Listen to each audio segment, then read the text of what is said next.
Is it too late now to say sorry? I know that I'll let you down. Is it too late to say sorry now?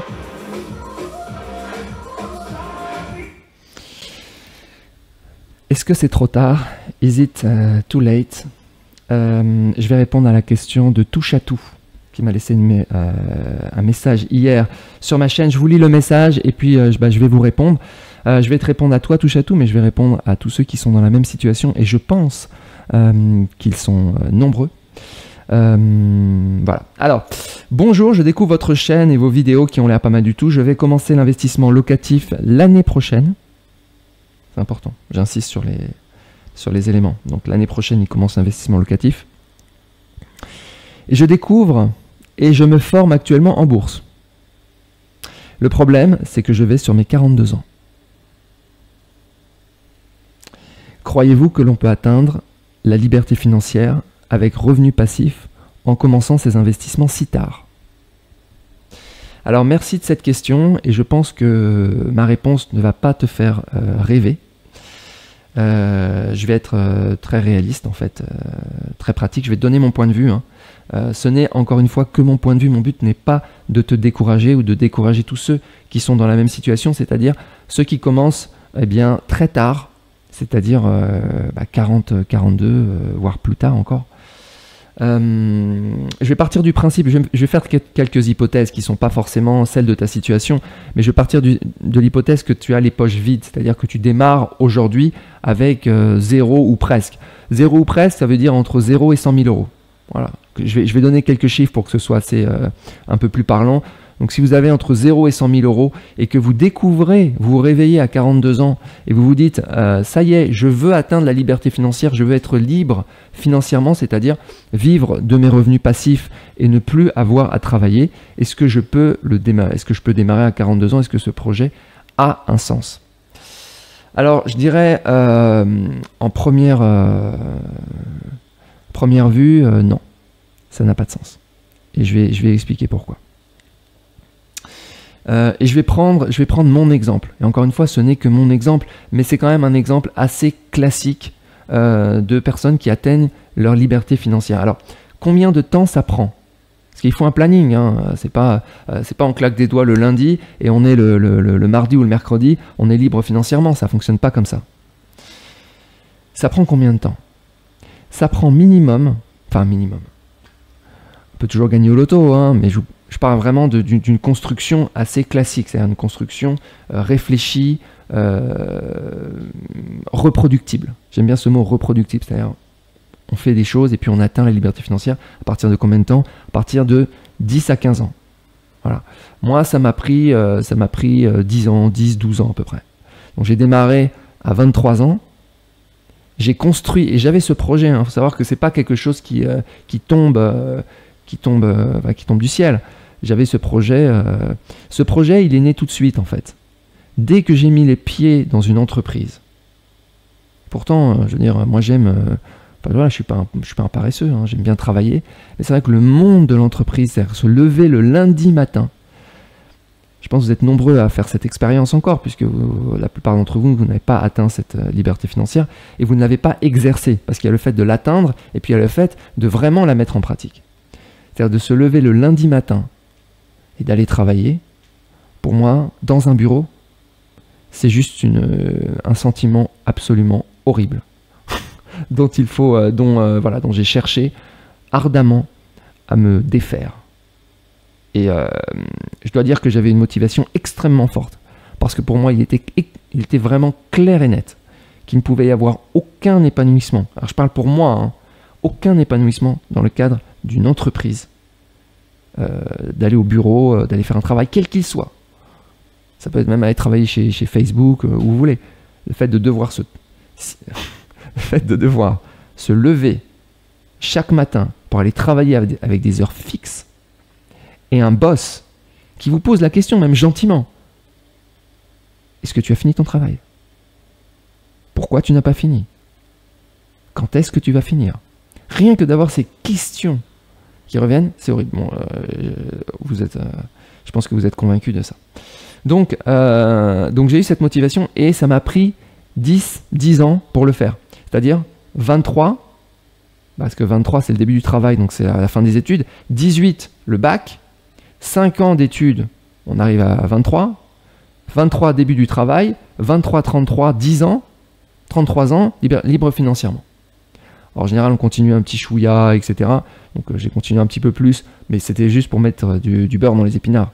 Mais voilà, 23, 33, liberté financière. Alors, liberté financière, c'est combien? Pour faire simple, allez, on est minimum 1 million d'euros. Je suis obligé de donner des chiffres parce que sinon, ça n'a pas de sens. Donc, allez, minimum 1 million d'euros. Il y en a qui prennent la liberté financière à 500 000. Ok, ils vont vivre dans des pays un peu plus faibles, il n'y a pas de problème. Voire même moins, hein. Il y en a qui sont frugalistes, à 300, 400 000, ils sont déjà libres financièrement. Et moi, volontairement, voilà, je vous dis 1, 2, 3 millions d'euros, voilà, au-delà d'1 million d'euros minimum. Après, ça va dépendre de votre niveau de vie. Okay. Tout ça est discutable, évidemment, mais bon, je suis obligé de donner des chiffres, sinon ça n'a pas de sens. Si je vous dis qu'il faut 100 millions d'euros, le pauvre touche à tout, à 42 ans, il ne va pas y arriver. Donc voilà, donc 42 ans, tu vas mettre 10 à 15 ans pour y arriver. C'est-à-dire si tu démarres maintenant, tu démarres les poches vides.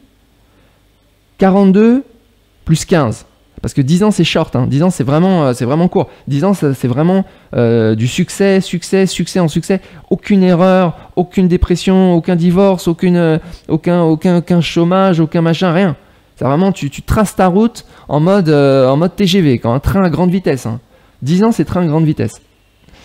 Je vous rappelle qu'en France, hein, ce qu'on me dit non, c'est facile, etc.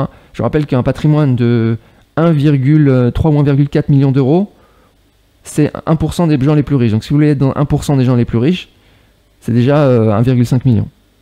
Juste pour vous donner un ordre d'idée. Ce qui correspond à peu près d'ailleurs à la liberté financière. Donc c'est être dans les 1% en fait. 42 ans, donc 42 plus 15. 42 plus 15, ça fait combien? Ça fait 57.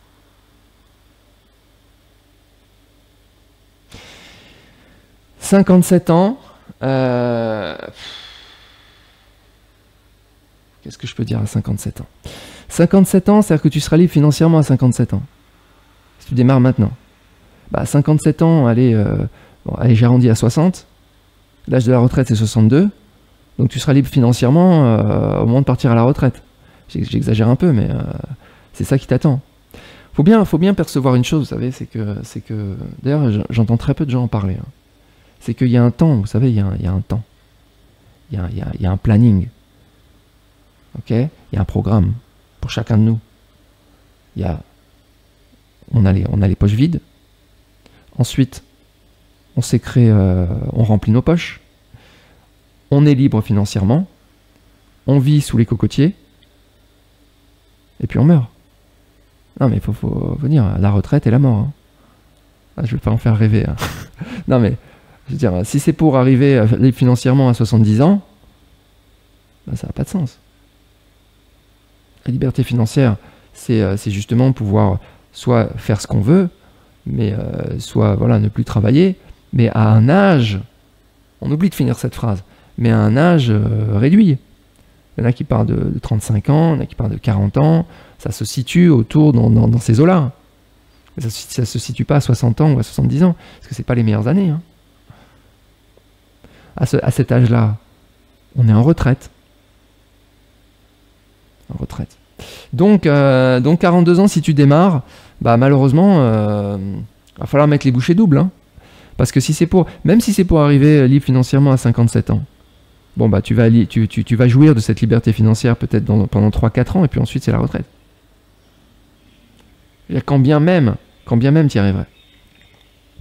Alors maintenant, ça ne veut pas dire qu'il ne faut pas le faire. Ça ne veut pas dire que ça ne va pas être de belles années. Parce que moi, je dois dire que ces années où j'ai entrepris ce projet de liberté financière, bah, ça a été des années merveilleuses, parce que c'est vraiment là où on est plein d'énergie, parce qu'on a un projet, on a un but. Donc voilà, le chemin est pavé d'or. Et tu vas rencontrer des gens et apprendre des choses fabuleuses auxquelles tu n'aurais jamais eu accès si tu n'avais pas eu ce projet. Donc ce projet est en lui-même émancipateur. C'est-à-dire quand bien même on aboutisse à la fin à la liberté financière en se disant « ça y est, maintenant c'est bon, j'ai plus besoin de travailler ». Qu'on y arrive ou qu'on n'y arrive pas, le projet vaut la peine. C'est pour ça que je t'invite vraiment à continuer sur cette lancée, et même à 42 ans, à te dire, allons-y. Parce que de toute façon, même si tu n'y arrives pas, ça sera mieux que si disons que tu auras une retraite complémentaire. Ça sera mieux que si tu n'avais rien fait. Et en plus, tu peux peut-être trouver des choses qui vont vraiment t'intéresser, qui vont vraiment te motiver dans la vie. Mais c'est vrai que, voilà, à 42 ans, moi, si c'était un de mes amis qui me disait ça, à 42 ans, j'ai les poches vides, je lui conseillerais plutôt, dans un premier temps, de développer son côté spirituel. C'est-à-dire de faire un peu de yoga, de méditation, de partir dans la forêt tropicale au Sri Lanka, et de se dire que prendre une bouffée d'air, une respiration, et se dire, c'est pas grave de pas y arriver. On va pas se mettre la pression, c'est pas grave de travailler toute sa vie. C'est pas grave, parce que la plupart des gens, c'est leur vie, c'est comme ça. Donc essayons de trouver, je leur conseillerais ça presque, essayons de trouver un peu de plaisir dans la situation dans laquelle on est, essayer de l'optimiser un petit peu, mais ne pas trop rêver, ne pas se faire trop d'espoir, ne pas se faire trop d'illusions, parce que on va se prendre des murs.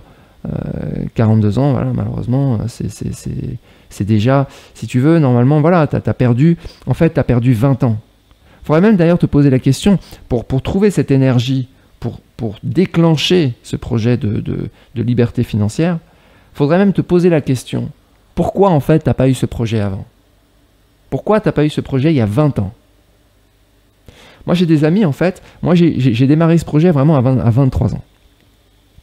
Mais j'ai des amis en fait qui n'ont pas attendu 42 ans, mais qui ont attendu 32, 33 ans. C'est-à-dire qu'ils ont eu 10 ans de retard. Ils ont eu 10 ans de retard par rapport à moi. Et en fait, c'est assez intéressant parce que c'est vraiment translaté, c'est vraiment décalé. C'est-à-dire que parce qu'ils ont commencé 10 ans plus tard, ils vont finir 10 ans plus tard. Alors quand ils commencent à 33 ans et que on rajoute allez, 15 ans, on arrive à peu près à 50 ans, tu vois, donc ils sont là avant leurs 50 ans, ils sont libres financièrement, donc ça a encore un sens, tu vois, ils vont, de 50 à 60, ils vont prendre leur retraite 10-12 ans avant, et oui, on a un temps de vie, hein, c'est vrai, quand on parle comme ça, on comprend bien que notre temps sur Terre est limité, hein, et malheureusement, en gros, le but, c'est vraiment de minimiser le temps passé dans un bureau à être exploité comme un esclave. Hein. C'est ça le but à la fin. C'est réduire ce temps. Liberté financière, c'est je vais réduire mon temps d'esclave pour augmenter mon temps de liberté. Mais quelques années. Mais on parle de quelques années. Hein. Alors toi, tu vas peut-être avoir 5 ans de liberté financière. Moi, j'en aurais peut-être eu 20 ans, un autre 10 ans. Et c'est ça, hein, on parle de ça. Hein. C'est pas, il n'y a rien il n'y a pas ceux qui sont magiquement, oh là là, ils sont libres, et ceux qui sont esclaves. Hein. De toute façon, a priori, tout le monde est libre à l'âge de la retraite. Hein. Enfin, si t'as travaillé comme un bon petit soldat toute ta vie, t'es libéré à 62 ans, enfin t'es libéré avec un petit billet mensuel de 1000 euros, 1400 euros qui te permet de survivre. Donc voilà. Alors, pour revenir en fait sur ta manière en fait d'y arriver, alors là, c'est pareil. En fait, tu dis voilà, c'est intéressant, tu dis voilà, je vais faire de l'investissement locatif et je vais faire de la bourse. Alors, je te pose la question, c'est vraiment une question, c'est une question que tu peux te poser. Est-ce que ce sont les meilleurs moyens? Est-ce que c'est le meilleur moyen pour y arriver rapidement? Parce que là, tu as une contrainte de temps en fait. C'est-à-dire que si tu avais 18 ans ou 20 ans et que tu as ce projet, tu me dirais presque n'importe quoi, je vais faire des investissements dans les éoliennes ou dans les forêts tropicales ou ce que tu veux. Je te dirais vas-y, tente, c'est pas grave, même si tu te plantes, c'est pas grave, tu te reprendras. Mais là, t'as pas le droit à l'erreur, t'as pas le droit à l'échec. Si tu te plantes, la liberté financière va s'envoler définitivement. Et ça... j'ai l'air un peu sombre. Non, mais disons que t'as plus la possibilité de te planter. Alors, et tu dois le faire rapidement, le plus rapidement possible. Mais voilà, qui dit rapidement, dit prise de risque. Ok. Après, il faut que tu ailles sur des projets, des choses qui aient du potentiel. Alors, question simple. Est-ce que l'immobilier a du potentiel? Alors, c'est pas évident. Parce que moi, je vois les constructions d'empires immobiliers. Empire immobilier, hein, toujours... Hein, au-delà d'1 million d'euros, etc. C'est ça l'empire, hein. C'est le minimum. Bah ça prend du temps. Ça prend du temps avec des contraintes. C'est-à-dire qu'il faut que tu empruntes à la banque, tu as des taux d'endettement, tu as plein de choses, tu as de la compétence aussi, c'est-à-dire qu'il faut que tu saches comment y arriver, etc. Il faut que tu multiplies les opérations. C'est extrêmement complexe. Enfin, je veux dire, c'est pas infaisable, mais disons que c'est lent. L'immobilier, c'est lent. Il n'y a aucune personne dans l'immobilier qui a atteint la liberté financière en un an. En général, c'est des projets, tu regardes tous les autres youtubeurs qui ont atteint leur liberté financière ou qui prétendent l'avoir atteint. Mais dans tous les cas, c'est 10 à 15 ans minimum. C'est 10 à 15 ans. Et en général, ils continuent derrière. Ils continuent parce que comme ils maîtrisent le sujet, ils continuent les projets, même s'ils n'ont plus besoin de travailler, mais ils continuent. Mais ça leur aura pris 10-15 ans minimum. Parce que c'est le temps, en fait, le temps de faire les opérations, le temps de faire les recherches, le temps. Il y a un timing. Ils vont faire 2-3 opérations par an. Tu vas faire combien d'opérations par an? 2 ou 3. Je parle de petites opérations, tu vois. Donc, ça va prendre énormément de temps. Tu arriveras à l'âge de la retraite qu'à ce moment-là, effectivement, tu seras libre financièrement. Là, tu es en train de travailler pour tes enfants, là. Bref. Donc ça, peut-être. La bourse, moi je te dis quand même attention danger. Hein. Parce qu'il y a énormément de méthodes, magiques, qui sont vendues sur Internet pour te rendre riche très rapidement, tout de suite. Des algorithmes de trading, des robots investisseurs, plein de choses qui te garantissent des plus 1000% par an. Et je dois dire que c'est contre-intuitif, parce que c'est vrai que pour le néophyte, il regarde ça, il se dit « Ah ouais, ça marche ». C'est-à-dire qu'il y a un aspect où les gens vont se convaincre en disant ils vont regarder le robot fonctionner sur 2-3 mois ou sur un an, ils vont dire ah, ça marche, et puis ils vont mettre plein pot et puis là ils vont tout perdre. C'est pas, il n'y a pas de formule magique. Donc je te dis fais très attention aux formules magiques que tu vas trouver sur Internet, fais très attention à ça. Faut pas oublier que des investisseurs comme Warren Buffett, qui sont les plus gros, les numéros 1 au monde, hein, en termes d'investissement sur les marchés financiers, ils ont fait en moyenne, c'était moins de 20% par an. C'est-à-dire qu'en moyenne, il arrive à faire du 17-18% par an. C'est ça Warren Buffett. Et ça finit déjà milliardaire. Donc ceux qui te disent que tu vas faire du 1000% par an ou 500%, ceux-là, c'est un peu des vendeurs de rêve, tu vois. C'est-à-dire qu'ils sont peut-être capables de le faire une fois, mais ils ne sont pas capables de le faire de façon récurrente. Et en fait, si tu n'arrives pas à faire quelque chose qui fonctionne de façon récurrente, eh bien, en fait, tu vas tout perdre. Voilà. Faut pas oublier non plus que plus de 90% des investisseurs en bourse perdent de l'argent. Donc, je vais essayer de t'éviter d'être dans cette catégorie. Donc, voilà. Et c'est pas énorme, hein, 17-18%, ça n'a pas l'air fantastique. Mais si tu démarres de 100 000 euros et fais ça pendant 20 ans, 30 ans, bon, toi, tu n'as plus le temps. Hein. Toi, tu as 10 ans. Mais tu vas voir que ça fait quand même des très jolis résultats. Alors il reste quoi? Et il reste ce que je vais te conseiller en fait. Parce que la bourse, tu vois, t'achètes, tu vends. Ok, bon, il y a le travail préparatoire derrière, il y a l'analyse, etc.